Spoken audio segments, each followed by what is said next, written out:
오늘은 마태복음 이제 5장 1절 2절인데요.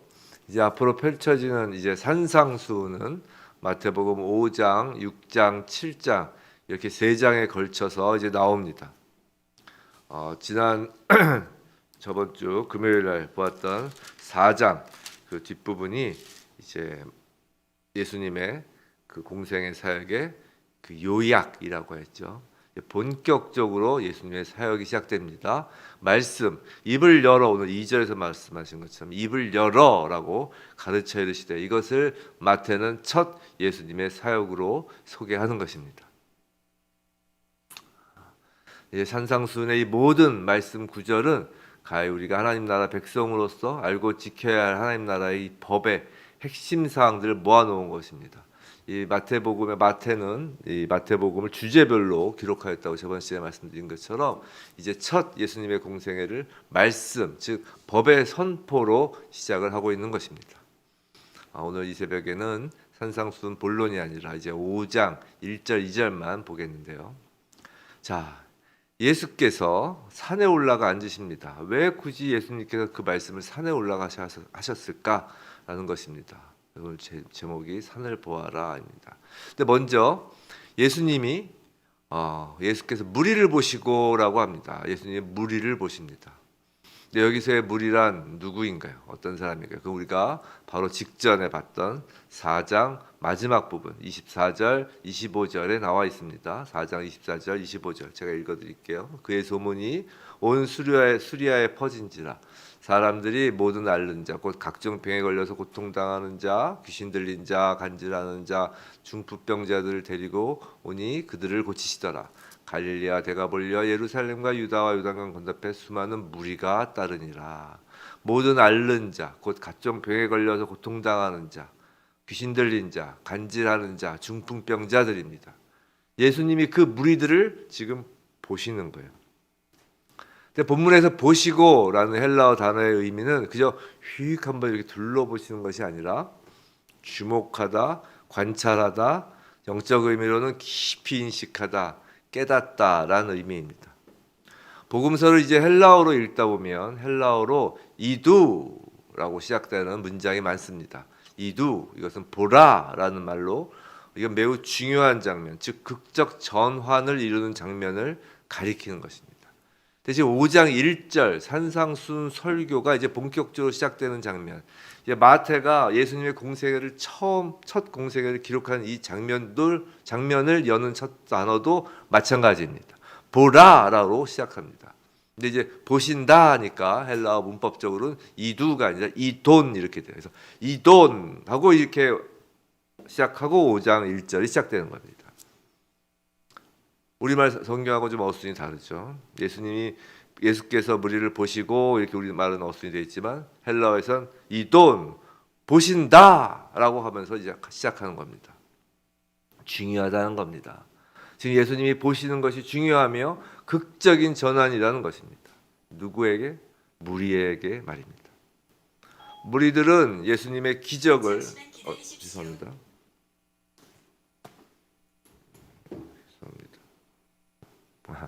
무리들은 이 예수님의 기적을 보고 이제 체험하려는 자들입니다. 그 무리들을 예수님은 전체를 쓱 한번 이렇게 훑듯이 보시는 것이 아니라 한 명 한 명 그 고통, 그 슬픔, 그 약하고 병든 것 각자 개개인을 깊이 보십니다. 그렇게 예수님이 보시는 게 중요하고 예수님이 그렇게 보신 인생은 이돈 극적으로 바뀐다는 거예요. 성도 여러분, 저와 여러분은 그저 집단으로서의 무리에 불과한 자들이 아닙니다. 예수님 앞에서는 말이죠. 수만 명의 경기장에서 찬양과 기도를 드린다 하여도 하나님의 시선은 언제나 그 속에서 한 명 한 명을 보십니다. 이 새벽에 전국의 교회에서 새벽 예배를 드려서 수천 명이 어디선가 드린다 하여도 하나님은 한 명 한 명을 바라보고 계신다는 겁니다. 한 명의 아픔, 그 한 명의 절망, 눈물, 절박함을 주의하여 보십니다. 이 새벽에 하나님 앞에 나온 성도 여러분, 지금 하나님은 바로 저와 여러분을 보고 계십니다. 우리의 각자의 기도 제목을 깊이 들여다보고 계십니다. 우리의 가슴속 깊이 하나님이 들여보십니다. 예수님의 보시는 그 시선을 마주 대하면 바뀌고 고쳐지는 것입니다. 죽음에서 생명으로 옮겨지는 것입니다.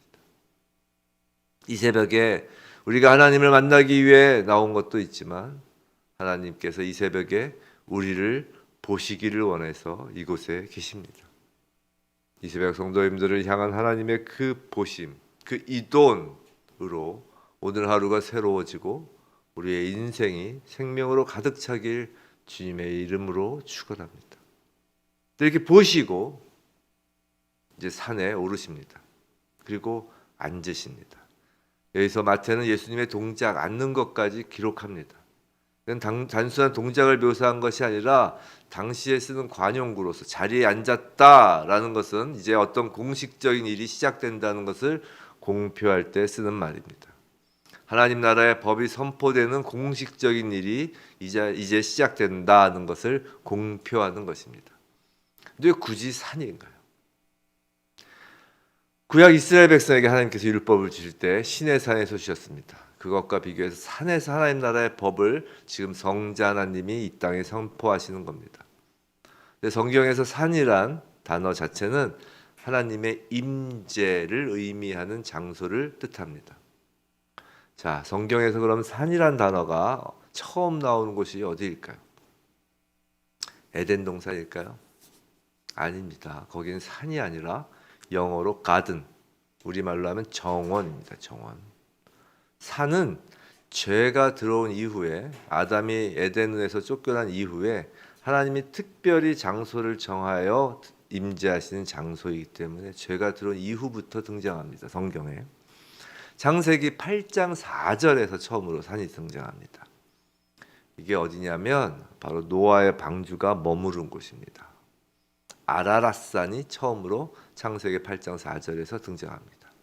세상의 모두 홍수로 죽을 때 그 사망 가운데서 그 홍수, 그 사망이 끝났음을 알리는 하나님의 임재가 있는 곳, 그 산이 바로 아라랏산입니다. 생명을 의미하죠. 또 의미 있는 산이 나옵니다. 바로 창세기 19장. 소돔을 멸망하실 때 천사가 롯과 그의 가족의 손을 잡고 가시고자 했던 곳이 산이었어요. 저 산으로 가자라고 합니다. 이름은 안 나오지만 굳이 산으로 간다고 합니다. 왜 굳이 산일까요? 그곳이 하나님의 구원을 상징하기 때문입니다. 하지만 롯은 육신의 정욕으로 그곳까지 가지 않고 소알이라는 성읍으로 들어가서 또 다른 죄를 잉태합니다. 그 창세기 19장을 보시면 그 내용이 나오죠. 하나님은 산으로 가자 했지만 구원을 위하여 산으로 가자 했지만 롯은 거기까지 가지 못했습니다. 또요, 유명한 산이 있습니다. 창세기 22장 아브라함이 이삭을 바치는 그 산입니다. 모리아산. 아브라함에게 그 믿음을 확증하기 위해 이삭을 번제로 드린 산입니다. 하나님께서 믿음을 은혜로 주신 산입니다. 계속되죠. 출애굽기 3장 1절. 하나님께서 모세를 이스라엘 백성을 이끌 사명을 주시며 당신의 이름을 알려주신 산, 여호와께서 모세를 만나주신 산 호렙산입니다. 하나님이 만나주시고 자신의 이름마저 잊고 있던 모세 자신의 이름마저 잊고 있던 그 모세를 회복시키시고 40년 동안 광야에 있었잖아요. 회복시키시고 그에게 하나님 나라의 일을 소망케 하신 소망의 산입니다. 첫 번째 아라랏산 생명, 두 번째 롯의 산 구원, 그 다음에 모리아산 믿음의 산이죠. 그 다음에 호렙산 소망의 산입니다. 그리고 시내산 하나님께서 모세에게 이스라엘 백성을 하나님의 백성으로 삼으시고 율법을 주신 바로 하나님 백성으로 인치신 산입니다. 성도 여러분, 예수님이 오르신 산은 바로 그 모든 산들로 상징되는 하나님의 임재를 종합합니다. 예수님이 곧 하나님이시잖아요. 산에 오르시는 예수님 안에 하나님의 임재로 인한 생명, 구원, 그리고 믿음, 소망, 그리고 하나님 자녀 삼으심이 있습니다. 성도 여러분, 부디 우리의 예배자리가 아라랏산의 생명의 산과 롯이 피한 구원의 산, 모리아의 믿음의 산, 호렙의 소망의 산, 그리고 하나님의 자녀 삼으시는 신의 산으로 언제나 성령을 통하여 예수 그리스도를 바라보는 자리이길 축원합니다. 그 산에서 우리 주님이 우리 한 사람 한 사람을 보시는 그 은혜가 넘쳐나는 것입니다. 부디 우리들의 예배 자리에 주님의 은혜가 충만하길 주님의 이름으로 축원합니다.